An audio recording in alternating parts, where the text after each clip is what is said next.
국정농단과 경영비리 혐의로 재판에 넘겨진 신동빈 롯데 회장의 집행유예 원심 판결이 확정됐습니다. 최악의 실형을 면한 신 회장은 이제 앞으로 경영 정상화에 보다 속도를 낼 수 있게 됐는데요. 경영 복귀 이후 추진하고 있는 뉴 롯데 작업도 속도를 낼 전망입니다. 취재기자와 함께 보다 자세한 내용 알아보도록 하죠. 김혜수 기자 나와 있습니다. 먼저 어제 있었던 대법원의 판결 내용부터 한번 정리를 해볼까요? 네, 어제 열린 신동빈 롯데 회장의 국정농단과 경영비리 대법원 상고심에서 징역 2년 6개월, 집행유예 4년을 선고한 2심 판결이 확정이 됐습니다. 신 회장은 2016년 박 전 대통령에게 면세점 특허를 청탁하는 대가로 K스포츠재단에 70억 원을 지원한 혐의로 기소가 된 바 있습니다. 이와 별개로 신격호 총괄 회장 등과 함께 롯데시네마가 직영하던 영화관 매점을 총수 일가 등에 임대해서 회사에 손해를 끼친 혐의도 받고 있습니다. 1심은 뇌물 공유 혐의에 대해서 유죄로 판단하고 징역 2년 6개월을 선고하고 신 회장을 법정 구속을 했습니다.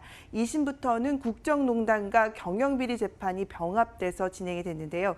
2심은 신 회장이 박 전 대통령 측에 건넨 70억 원을 뇌물로 보면서도 강요에 의한 뇌물이라고 판단했습니다. 또 경영비리와 관련해서도 횡령 혐의 등 일부 무죄 판단해서 징역 2년 6개월에 집행유예 4년을 선고한 바 있습니다.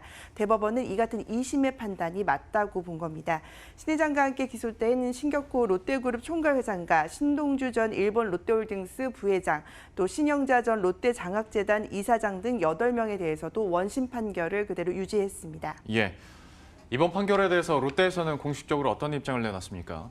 네, 어제 대법원 판결이 나온 직후 롯데도 입장을 내놨습니다. 최악의 실형을 피한 만큼 안도하는 분위기인데요. 입장 발표 들어보시겠습니다. 대법원의 판단을 존중하고 결과를 겸허히 받아들입니다. 국가와 사회에 기여하도록 신뢰받는 기업이 되도록 최선을 다하겠습니다. 네, 재계 역시 신 회장이 집행유예 판결을 환영하는 분위기입니다. 롯데의 경영 불확실성이 해소됐다 이렇게 평가를 하고 있습니다. 어제 대법원의 이런 판결로 이제 롯데그룹으로서는 오너 리스크가 해소가 됐고 하다 보니 이제 기대감이 나오고 있습니다. 지배구조 개편과 관련해서 특히 호텔 롯데 상장이 좀 더 속도를 낼 수 있을 것이다라는 전망들이 벌써부터 나오거든요. 어떻습니까?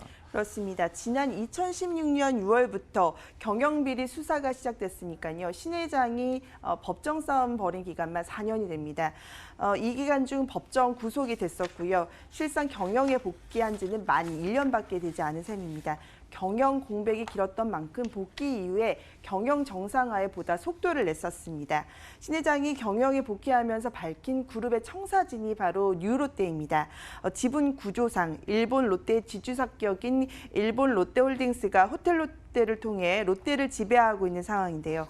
이 때문에 롯데는 일본 기업이라는 이미지가 여전합니다. 이런 문제를 해결하기 위해선 호텔 롯데 상장이 상당히 중요한데요. 상장을 통해서 일본 주주들의 지분을 낮추고 또 지분 관계를 정리해서 한국 기업으로서의 위상을 좀 공고히 하겠다라는 게 롯데 측의 뉴 롯데의 핵심이라고 할 수 있습니다. 예.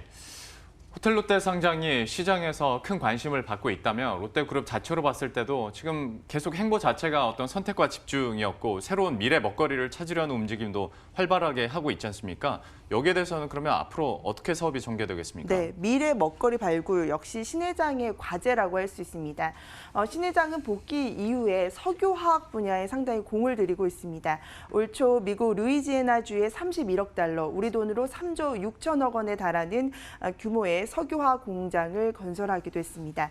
신 회장은 석유화학 부문을 그룹의 성장 동력으로 키우기 위해서 국내는 물론 미국, 또 중국, 인도네시아 등 전 세계 17개 생산 기지를 두면서 글로벌 석유화학 시장 확대를 주력한다는 그런 계획입니다.